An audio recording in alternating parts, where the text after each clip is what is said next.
Is going to about the triangle. हम लोग सिर्फ आज त्रिभुज के बारे में बात करेंगे कि त्रिभुज क्या होता है। देखिए, त्रिभुज को हम अंग्रेजी में कहते हैं TRIANGLE, ठीक, ट्रायंगल। ट्रायंगल हो गया। इसको हिंदी में कहते हैं हम त्रिभुज। त्रिभुज, त्रिभुज कहते हैं। क्लियर, त्रिभुज हो गया। अब देखिए, ट्राई का मतलब क्या होता है। इसमें TRI, देखिए त्रिभुज, ट्रायंगल जो है ना, ट्रायंगल दो शब्द छिपा हुआ, TRI। ट्राई का मतलब होता है तीन। ट्राई का मतलब क्या होता है, तीन, है ना। तीन, तीन को हम इंग्लिश में क्या कहते हैं, THREE, 3 कहते हैं। अब देखिए ANGLE, आप ऐसे भी जानते हैं कि एंगल का मतलब क्या होता है। एंगल का मतलब होता है कोण। क्या होता है जी, हम इंग्लिश में भी कहते हैं एंगल। क्या कहते हैं, एंगल। क्लियर, इंग्लिश में भी कहते हैं एंगल। कह रहा है कि तीन कोण, तीन कोण, ट्राई एंगल। देखिए हिंदी में भी अगर आते हैं हम तो देखिए त्रि का मतलब क्या होता है, तीन, ठीक। देखिए अब भुज का मतलब होता है, देखिए भुज का मतलब होता है भुजा, याद रखिए। यानी हम इंग्लिश में पढ़ें ट्रायंगल या हिंदी में पढ़े त्रिभुज। देखिए जब हिंदी में हम अर्थ निकालते हैं तो तीन भुजा वाला जो आकृति होगा वो क्या कहलाएगा, क्या कहलाएगा, त्रिभुज कहलाएगा। अगर इंग्लिश में निकालेंगे तो तीन कोण वाला आकृति क्या कहलाएगा, त्रिभुज का कहलाएगा। क्लियर है, क्लियर हुआ, ठीक है। त्रिभुज की जब हम बात करेंगे तो त्रिभुज का जो अर्थ निकलता है तीन भुजा वाला, ठीक। अगर ट्रायंगल हम इंग्लिश में निकालते हैं, ट्राई का मतलब तीन होता है, एंगल का मतलब कोण होता है, तीन कोण वाला। यानी ऐसा आकृति जिसमें तीन कोण और तीन भुजा हो, उसे हम क्या कहते हैं, त्रिभुज कहते हैं। क्लियर। देखिए भुजा क्या होता है, ये देखिए ये आपका भुजा है। क्लियर, ये क्या है, आपका भुजा है। इसको हम हिंदी में क्या कहते हैं, भुजा कहते हैं, ठीक। और इंग्लिश में देखो साइड भी कहते हैं इसको हम, या लाइन सेगमेंट भी कहते हैं, ठीक। क्या कहते हैं, लाइन सेगमेंट भी कहते हैं, लाइन सेगमेंट कहते हैं। क्लियर, लाइन सेगमेंट, ये क्या है, आपका भुजा है। भुजा को इंग्लिश में हम साइड भी कहते हैं और लाइन सेगमेंट भी कहते हैं। क्लियर हो गया ना, लाइन सेगमेंट भी कहते हैं।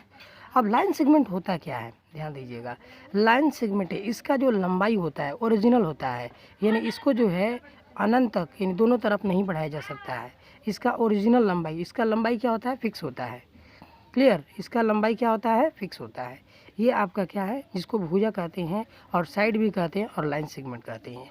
ये तीन, देखिए इसमें कितना, एक भुजा, दो भुजा और तीन भुजा, ठीक है, मिल गया तो क्या बन गया, ये क्या बन गया, ये बन गया आपका, बन गया आपका त्रिभुज। क्या बन गया आपका, त्रिभुज बन गया। क्लियर, त्रिभुज, जिसको हम क्या कहते हैं इंग्लिश में ट्रायंगल कहते हैं, TRIANGLE, ट्रायंगल कहते हैं। क्लियर, इसका नाम होता है, देखिए ABC, आप नाम दीजिए, PQR दे दीजिए। अब देखिए पहला कोण क्या है आपका, A है, दूसरा कोण क्या है, B है, तीसरा कोण क्या है, C है, ठीक। पहला कोण है आपका A, दूसरा कोण को डबल लाइन से कीजिए, तीसरा कोण को तीसरा लाइन से कीजिए, ठीक। ए बी क्या है, पहला भुजा है, ए बी को आप बी ए भी कह सकते हैं, है ना। बी सी क्या है, दूसरा भुजा, बी सी को आप सी बी भी कह सकते हैं। और ए सी क्या है, तीसरा भुजा है, हम सी ए भी कह सकते हैं और ए सी भी कह सकते हैं। देखिए ए बी पहला भुजा, है ना, बी सी दूसरा भुजा, ए सी तीसरा भुजा। और कोण देखिए, ये आपका पहला कोण ए हो जाएगा, ठीक, दूसरा कोण बी हो जाएगा, तीसरा कोण आपका सी हो जाएगा। क्लियर, इसका जो परिभाषा होता है याद रखिएगा, इसका जो परिभाषा होता है, परिभाषा को याद रखिएगा। परिभाषा क्या होता है, देखिए त्रिभुज क्या है, देखिए ये आपका, आप कह सकते हैं कि एक triangle, triangle TRIANGLE, triangle is मतलब होता है, क्या होता है, इज मतलब होता है द स्मॉलेस्ट पॉलीगॉन होता है, स्मॉलेस्ट पॉलीगॉन होता है। क्लियर, क्या होता है जी, स्मॉलेस्ट पॉलीगॉन होता है। क्लियर। दूसरा डेफिनेशन अगर हम बात करें, देखिए दूसरा डेफिनेशन क्या है कि इट मतलब ये, है ना, आ रहा समझ में। इट मतलब ये, बाउंडेड, BOUNDED, बाउंडेड, घिरा हुआ है ना, बाई 3 लाइन सेगमेंट के द्वारा। देखिए 3 लाइन सेगमेंट के द्वारा, लाइन सेगमेंट्स के द्वारा, सेगमेंट्स, लाइन सेगमेंट्स के द्वारा, line segments, 3 line segments, line segments के द्वारा घिरा हुआ है ना। घिरा हुआ है विच है ना, जिसको इस कॉल्ड कहलाते हैं, जो कहलाता है, क्या कहलाता है जी, ट्रायंगल कहलाता है, TRIANGLE। ठीक है, बस इतना ही। Time up.